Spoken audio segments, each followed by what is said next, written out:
Olá! Hoje eu vou falar com vocês sobre o processo da produção de conteúdo. O processo da produção de conteúdo, ele segue basicamente uma mesma lógica.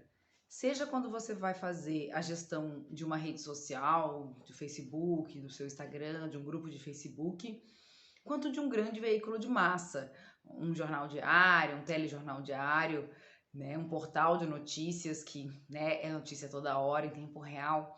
O processo da produção desse conteúdo, ele segue o processo jornalístico, que é basicamente, assim, resumidamente, a pauta, que é a definição daquele assunto que você vai abordar, a apuração, que então é o correr atrás da notícia, né, é ir lá e verificar se aquelas informações da pauta são verdadeiras, se tem alguma coisa a mais para ser complementada. Às vezes, nesse momento da apuração, se quebra a pauta em mais assuntos, em mais abordagens, a pauta se fragmenta, ou às vezes é uma série de reportagens sobre a mesma pauta, né? Então tem a pauta, a apuração, aí a produção.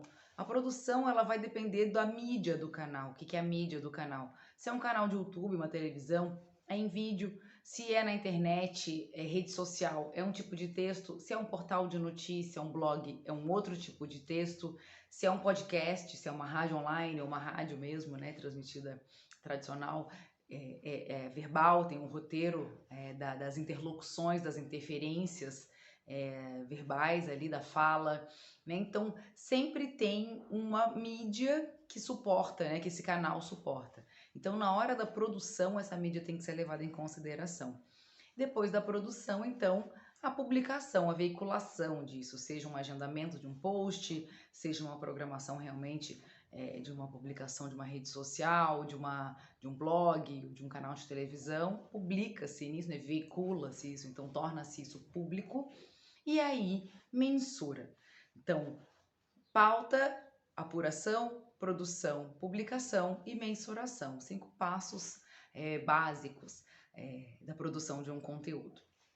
Qual que é a grande diferença hoje que eu vejo no meu ponto de vista? A maior parte desses canais, né, dessas mídias, elas são digitais hoje. Então, mensurar um canal digital é muito mais fácil hoje em dia do que era há 10, 15, 20 anos atrás.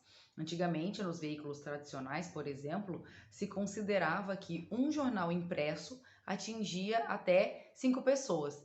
Então, imaginava-se que você lia aquele jornal e depois você passava aquele jornal para frente, né? Outras pessoas da família liam aquele mesmo jornal, ou às vezes a pessoa emprestava o jornal para o vizinho. Ah, não, eu vou ler de manhã, à tarde, você pode pegar lá em casa. Era muito comum isso acontecer. Compartilhava-se o canal de comunicação. A mesma coisa acontecia com as revistas impressas semanais, né? Então você assinava a revista e aí quando chegava a da semana seguinte você emprestava aquela revista, você dava aquela revista da semana anterior para a pessoa que não leu, né? Às vezes as matérias, muitas, obviamente, a gente fala que expiravam, né? Caducavam, passavam da data em uma semana, mas muitas não. Muitas eram matérias que tinham uma validade mais longa, né? Tinha uma periodicidade mais longa, um prazo de validade, a notícia continuava sendo uma notícia fresca. Então, os veículos eles eram compartilhados. Na televisão, por exemplo, se tinha a mensuração, em alguns televisores tinham sensores, né, que mapeavam quando aquela TV estava ligada e ligada em que canal, em que sintonia, né? Hoje com a TV digital é muito mais fácil também você saber a audiência do seu canal. Mas nos portais de internet, por exemplo, nas redes sociais, vocês têm vários tipos de mensuração. Então, por exemplo, no Facebook você sabe o melhor horário para você fazer suas postagens, você sabe que tipo de engajamento as pessoas estão tendo, dentro de todas as publicações que você fez, qual que teve um melhor engajamento, quem teve mais curtida, mais visualização, mais interação, né? Compartilhamentos. Então, hoje em dia existe uma gama muito maior de números a serem olhados, né, a serem analisados para fazer uma gestão de um canal de comunicação. Porém, a produção desse conteúdo, ele segue essa etapa, né? Todos os canais precisam ter uma pauta, muitos seguem um calendário, uma editoria fixa, né? Então fala-se sempre sobre um número X de assuntos, que ele equilibra esses assuntos dentro da programação, né, dentro do calendário de publicação.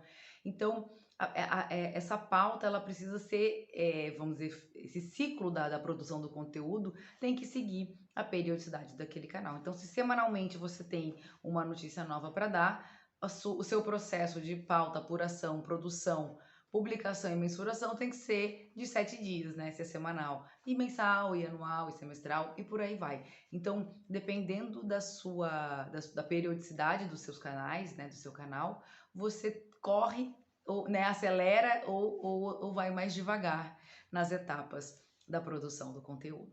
Então, espero que isso tenha ajudado a entender melhor as etapas, porque muitas vezes a gente, quando pensa, né, vou abrir um canal de comunicação na minha empresa, vou começar a produzir esse conteúdo, às vezes empaca na pauta, já na reunião de pauta, né? As perguntas começam a vir do tipo, isso é pauta, isso não é pauta, mas como é que eu vou falar isso? De que jeito eu vou falar isso, né?